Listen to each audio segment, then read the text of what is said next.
신명기서 11장까지는 그간 출애굽 이후에 이스라엘의 40년의 역사에 대한 간략한 기술입니다.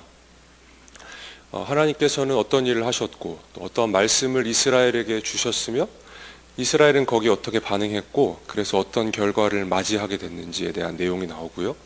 그리고 오늘부터 저희가 시작하는 신명기서 12장부터는 이스라엘 백성이 가나안 땅 입성을 앞두고 이제 새로운 땅과 새로운 환경과 문화에 들어가서 기존에 본인들에게 주어졌던 이 십계명, 하나님이 허락하셨던 율법을 어떻게 재해석하고 새로운 땅에서 적용할 수 있을지에 대해서 기록해 두는 것, 그게 12장부터 25장까지의 내용입니다. 제가 방금 말씀드린 이 이야기가 오늘 본문의 1절에 기록되어 있는데요. 제가 한 번 더 읽어드리겠습니다. 내 조상의 하나님 여호와께서 내게 주셔서 차지하게 하신 땅에서 너희가 평생에 지켜 행할 규례와 법도는 이러하니라. 자, 그리고 이제 새로운 땅, 가나안 땅 입성을 앞두고 모세가 이제 십계명을 재해석해서 그 땅에서 어떻게 적용해야 될지 이 이야기를 2절부터 3절 그 이후에 쭉 하고 있는데요. 제가 2절에서 3절의 말씀을 이 동사를 강조해 가면서 한번 읽어드리겠습니다. 그러면 여러분은 이 말씀을 들으시면서 지금 이 2절과 3절을 말하고 있는 이 화자인 모세의 심정은 어떠했을지, 이것을 듣고 있는 1차 청자였던 이스라엘의 감정은 어떠했을지를 한번 생각해 보시기를 부탁드립니다. 너희가 쫓아낼 민족들이 그들의 신들을 섬기는 곳은 높은 산이든지 작은 산이든지 푸른 나무 아래든지 막론하고 그 모든 곳을 너희가 마땅히 파멸하며 그 제단을 헐며 주상을 깨뜨리며 아세라상을 불사르고 또 그 조각한 신상들을 찍어 그 이름을 그곳에서 멸하라. 어떤 감정이 느껴지세요? 모세의 강한 의지가 느껴지지 않으세요? 이 일을 가나안 땅에 들어가서 그대로 해야 되는 이스라엘 백성들의 부담이 느껴지실지 모르겠습니다. 신명기서를 잘 읽는 방법 중에 하나는 이 신명기서에 흐르고 있는, 신명기서에서 이 말을 하고 있는 이 모세의 감정과 이것을 듣고 있는 이스라엘의 이 정서에 공감하는 겁니다. 신명기서가 율법을 기록하고 있죠. 사실은 출애굽기에도 레위기에도 민수기에도 동일하게 율법을 기록하고 있는데 이 신명기가 다른 것과 차별되는 아주 분명한 차이점은 여기에 분명한 감정선이 있다는 겁니다. 그리고 오늘 이 모세와 이스라엘 백성들에게 공감하기 위해서는 지금 이 이스라엘 백성들이 어떠한 상황 가운데 처해 있는지를 저희가 좀 상기해 볼 필요가 있습니다. 하나님께서 2절부터 해서 십계명을 이제 모세가 재해석하고 이제 적용점을 알려준다고 말씀을 드렸는데, 이스라엘 백성들이 십계명을 받았던 건 이 출애굽을 하고 애굽으로부터 탈출한 이후에 하나님께서 이 시내산에서 십계명을 주십니다. 430년을 노예로 살았습니다. 하나님께서는 이 노예로 살던 이스라엘 백성들을 부르셔서 더 이상 파라오의 백성이 아니라 하나님의 백성으로, 더 이상 노예가 아니라 자유자로, 신의 아들이라 여겨졌던 파라오를 섬기는 것이 아니라 하나님 한 분만 섬기도록 하시려고 하나님께서 이스라엘 백성들을 불러주셨습니다. 근데 430년 동안 이 대를 이어서 노예로 파라오를 섬기며 살아왔던 겁니다. 탈출하자마자 이게 될 리가 만무합니다. 그러니 하나님께서는 이스라엘 백성들의 이 체질을, 이 근본을 바꾸시고자 일을 시작하시는데 첫 번째 하셨던 일이 무엇이냐면 이 10마디 말을 주신 겁니다. 그럼 제 표현에 좀 주의해 주십시오. 제가 십계명이라 표현하지 않고 10마디 말이라고 말씀드렸습니다. 여러분, 구약 성경에서 십계명이라는 단어, 이 단어가 사용되는 건 총 3번입니다. 하나는 출애굽기 34장이고요. 나머지 두 번은 이 신명기서 내에서 4장과 10장에 한 번씩 사용이 됩니다. 근데 이 3번 다 십계명을 말할 때 이 계명이라는 단어는 우리가 아주 일상적으로 사용하는, 직역을 하면 이 말이라는 단어입니다. 유희성 목사가 지금 말을 하고 있다 할 때 이 말. 그리고 구약 성경에서 거의 한 1500번이 넘게 쓰인 단어가 이 말이란 단어예요. 근데 이거를 이제 이 맥락상 성경을 번역하는 사람들이, 그리고 그 후대에 이 십계명을 조금 더 교육적으로 효율적으로 만들기 위해서 여기에 계명이란 단어를 붙인 겁니다. 근데 원래는 사실 저희가 10마디 말이라고 이야기해도 틀리지 않는 겁니다. 계명과 이 말은 뉘앙스가 굉장히 크게 차이가 납니다.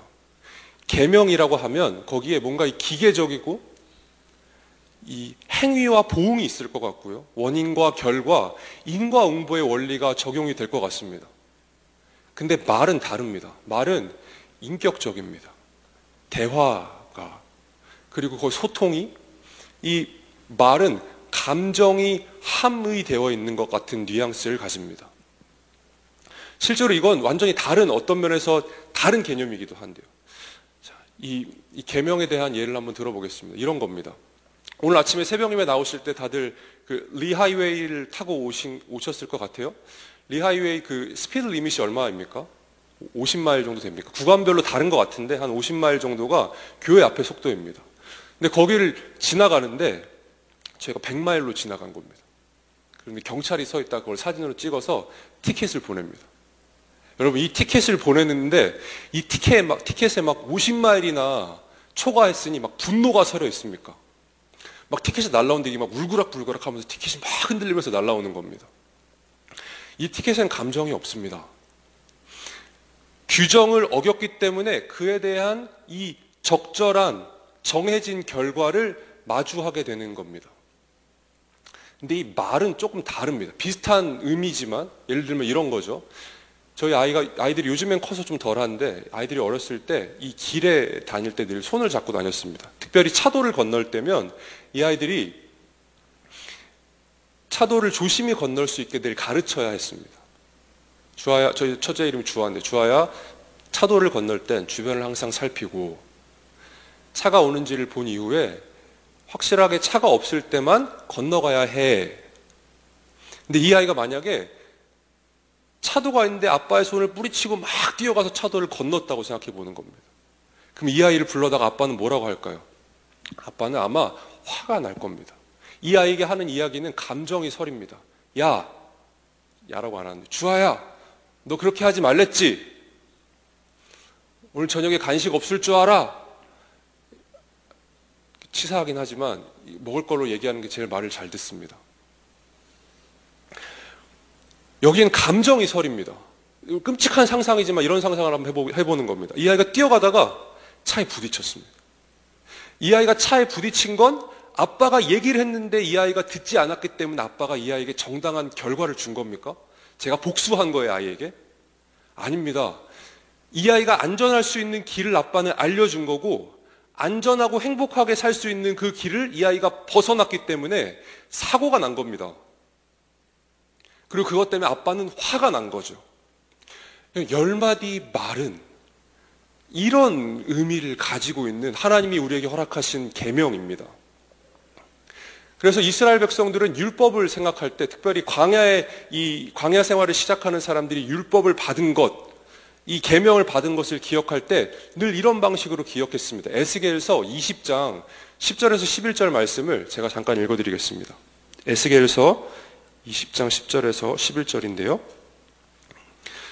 그러므로 내가 그들을 애굽 땅에서 나와서 광야에 이르게 하고 사람이 준행하면 그로 말미암아 삶을 얻을 내 율례를 주며 내 규례를 알게 하였고, 밑에 공동 번역이 있는데요.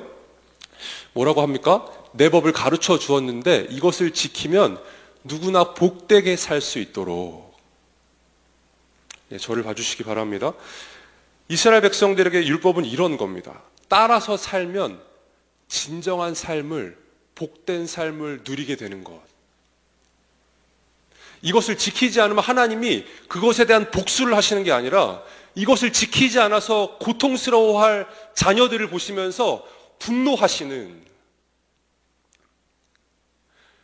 여러분, 기차가 선로 위를 달려야 합니다. 근데 기차가 선로 위를 달리지 않으면 기차는 기차 다음을 잃어버리고 기차는 위험해질 겁니다. 근데 기차가 얘기하는 겁니다. 나는 자유롭고 싶어 이러면서 기차에서 벗어나서 달리려고 합니다. 기차는 망가질 겁니다. 기차가 싣고 나르고 있는 사람들과 짐들도 다 위험해집니다. 율법은 이런 거죠. 물고기는 물에서 살아야 합니다. 근데 물에서 살지 않고 물고기가 나는 물 밖으로 자유를 찾아 떠날 거야 하고 떠나면 어떻게 됩니까? 북어가 됩니다. 하나님이 이스라엘 백성들에게 주신 율법의 원리는 이런 겁니다. 자, 이제 이스라엘 백성들이 가나안 땅으로 들어가기 바로 앞서 있는 겁니다. 하나님께서는 모세를 통해서 십계명을 다시 재해석해서 주라고 말씀하셨습니다. 이 가나안 땅의 상황은 어떠했냐면요. 가나안 땅은 기본적으로 다신론적인 신관을 가지고 있었습니다. 그래서 이 자신들의 풍요와 자신들의 풍작과 이 다산을 위해서 필요한 모든 요소들을 신격화해서 신으로 섬겼습니다. 그죠? 우리가 잘 아는 것, 익숙하게 아는 것이 바알과 아세라입니다. 근데 여러분, 가나안 이 신들의 이야기가 담겨있는 신화를 읽어보면 이들의 이 가나안 신들의 모습이 얼마나 이 비인격적이고 굉장히 비인간적이고 완전히 탈인격적입니다. 늘 경쟁하고요, 폭력을 쓰고 추문이 있고 음란합니다. 대표적으로 바알과 아세라를 기쁘게 하려고 가나안의 족속들이 했던 것이 무엇이냐면 성전에다가 여사제들을 모아뒀습니다. 그리고 제사를 드리러 오는 남성들과 성적인 행위를 하게 합니다. 그러면 바알과 아세라가 그걸 보며 흥분해서 땀을 흘리고 그 땀이 비가 되어 내리면 땅이 비옥해진다라고 생각을 했던 겁니다. 그 신들이 그걸 기뻐한다고 생각했던 겁니다. 레위기 18장에 나오는 몰렉이라는 신을 기억하십니까? 인신제사를 받는 신입니다. 이 몰렉은 이 가나안 집에 가시는 길에 몰렉을 한번 검색해 보십시오, 인터넷에. 몰렉의 모양 신상은 이 허리 아래가 치마를 입은 것처럼 풍덩하게 이렇게 둘러져 있습니다. 이렇게 여기 구멍이 나 있는데요. 여기 안에서 불을 때웁니다. 제사를 드릴 때면 여기 불을 때우고 신상을 벌겋게 달군 다음에 어린아이를 거기 집어넣습니다. 주전 1200년에서 한 1400년 정도에 기록됐다라고 추정되는 이 우가림 문헌에 보시면 몰렉에 대한 이야기가 나옵니다. 18세기에 발견이 된대요, 이 문헌이.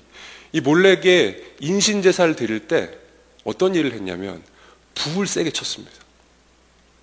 그래서 이 아이가 우는 소리가 부모에게 들리지 않게 했습니다.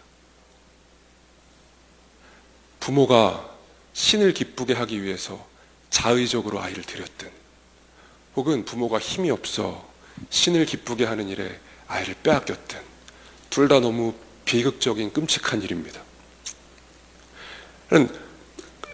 이 성경이 쓰여진 당시의 종교는 오늘 저희 이 시대의 사적인 영역으로 취급되는 종교와는 그 개념이 완전히 달랐습니다. 한 국가를 지배하는 국가의 정치와 국가의 구조와 국가의 이웃의 관계와 상거래와 가족까지를 모든 것을 다 틀지우는 개념이 이 철학이 종교였습니다. 근데 이 땅의 종교가 그렇게 음란하고 폭력적이고 심각했던 겁니다. 그 땅에 들어가서 살아야 될 이스라엘 백성들에게 십계명을 말하라고 하는 모세가 어떤 심정을 가지고 이야기하고 있을까요? 모세는 지금 어떤 상황을 지나고 서 있습니까? 가데스 바나에서 10하루길이면 가나안 땅에 갈 수 있는데 내가 인도해낸 백성들이 거기를 돌고 돌다가 불평하고 불만하고 금송아지 만들고 그 앞에서 춤추고 놀다가 다 죽었습니다. 하나 남기지 않고 여호수아 갈렙을 빼고 다 죽었습니다. 내가 사랑했던, 아침마다 내가 인사했던, 나와 교제했던 모든 사람들이 다 죽은 겁니다. 그리고 이제 2세가 3세가 이스라엘 땅, 가나안 땅에 입성해야 되는 상황 앞에 서 있습니다. 그 상황 앞에서 10계명, 1계명과 2계명을 이스라엘 백성들에게 이야기해줘야 되는 겁니다. 어떤 감정을 가지고, 어떤 심정으로 모세가 이스라엘 백성들에게 이야기하고 있을까요? 제가 다시 한번 읽어드리겠습니다. 모세의 심정에 투영되는 하나님의 심정이 제가 읽을 때 여러분의 마음에 가득해지기를 간절히 빕니다. 너희가 쫓아낼 민족들이 그들의 신들을 섬기는 곳은 높은 산이든지 작은 산이든지 푸른 나무 아래든지를 막론하고 그 모든 곳을 너희가 마땅히 파멸하며 그 제단을 헐며 주상을 깨트리며 아세라상을 불사르고 또 그 조각한 신상들을 찍어 그 이름을 그곳에서 멸하라. 하나님이 혼내시는 겁니까? 화가 나서 말씀하고 계시는 겁니까? 너 이거 지키지 않으면 죽을 줄 알아. 위협하시는 겁니까? 그거 아닙니다. 그 땅에 들어가서 너희가 가나안 땅 사람들의 문화를 따라 살다 보면, 그 종교를 따라 살다 보면 너희 스스로 너희를 망가뜨리게 될 거고, 너희가 다 독약을 벌컥벌컥 마시는 것처럼 다 죽음에 이르게 될 거다. 그러니 제발 이전 40년처럼 살지 말고 이제 나 외에는 다른 신들을 내게 있게 하지 말아라. 하나님의 간절한 심정이 여기에 서려 있는 겁니다. 이스라엘 백성들을 사랑하시는 하나님의 심정이 여기에 담겨 있는 겁니다. 이렇게 하나님을 섬기는 이스라엘 백성들, 하나님만 섬기는 사람들의 모습은 어떤 결과를 마주하게 됩니까? 오늘 저희가 읽질 않았지만 오늘 보면 7절과 12절과 18절에 반복해서 나오는 이야기들이 있습니다. 제가 12절 한 절만 읽어드리겠습니다. 너희와 너희의 자녀와 노비와 함께 너희의 하나님 여호와 앞에서 즐거워할 것이요 내 성중에 있는 레위인과도 그리할지니 레위인은 너희 중에 분깃이나 기업이 없음이니라. 아멘. 하나님을 예배하는 이 사람들은, 기독교는 금욕주의를 주장하지 않습니다. 하나님을 예배하는 사람들은 즐거워집니다. 이 땅에서 참된 행복을 누리게 됩니다. 나의 풍요와 나의 행복과 나의 안위를 위해서 사회적으로 소외된 자들을 착취하고 폭력을 가해서 내 배만 불리는 것보다 비교가 안 되게 참된 즐거움을 누리게 됩니다. 근데 오늘 제가 읽은 이 7절과 12절과 18절에 다 동일하게 반복되는 건 가나안 땅의 문화를 완전히 역전하는 이야기입니다. 여기 누가 포함됩니까? 너희와 너희의 자녀와 노비와 스스로 생계를 유지하지 못하는 레위인이 포함됩니다. 기억하십니까? 여기 너희는 부모, 아내를 포함하고 있겠죠. 암시하고 있겠죠. 여러분, 당시에 술을 셀 때 술에 치이지 않았던 여성은 어떤 취급을 당했습니까? 신을 기쁘게 하기 위해서 수단화되었습니다. 당시에 스스로 자기 결정권을 가지고 있지 못했던 부모의 소유물로 여겨졌던 아이들은 어떤 대우를 받았습니까? 그들의 풍요를 위해서 활활 타는 화롯불에 신을 위해 던져졌습니다. 사회적 약자들을 착취해서 자신들의 배를 불리는 이 가나안 땅의 문화. 근데 하나님께서 모세를 통해 말씀하고 계시는 겁니다. 너희가 들어가서 나를 섬기고 이들과 함께 즐거워해라. 세상은 말합니다. 우리가 많은 돈을 가지면, 복지 체제를 잘 만들면 모든 사람들이 함께 즐거워하는 행복한 사람들이 될 거라고 말입니다. 그거 아닙니다. 하나님만 섬기는, 하나님만 예배하는, 하나님만 우리의 가장 중요한 분으로 여기는 거기서 세상이 그토록 원하는 함께 잘 사는 세상과 사회, 그 어느 한 사람도 소외되지 않고 함께 즐거워하는 사회가 되는 겁니다. 오늘 주안의 한몸된 지체 여러분, 오늘 하나님께서 여러분의 마음 가운데 완전히 파멸하라고, 찍어서 없애라고 말씀하시는 우상이 있습니까? 하나님보다 더 사랑하고 내가 이것만 있으면 내 인생이 풍족해질 거야 라고 생각하며 이거 없으면 불행해질지도 몰라 라고 생각하는 게 있습니까? 하나님께서 오늘 이 아침에 말씀하십니다. 심판의 메시지가 아닙니다. 그거 없으면, 그거 붙들고 살면 너 정말 어려울 거라는 하나님의 이 절절한 사랑이 서린 음성에 귀 기울이시기 바랍니다. 이 아침에 그 우상들을 다 뽑아내어 파멸시키시고 하나님께서 여러분 곁에 두신 그 많은 사람들과 특별히 소외된 이들과 함께 즐거워하는 인생을 사시기를, 그런 평생의 신앙의 여정이 되시기를 주님의 이름으로 축원을 드립니다.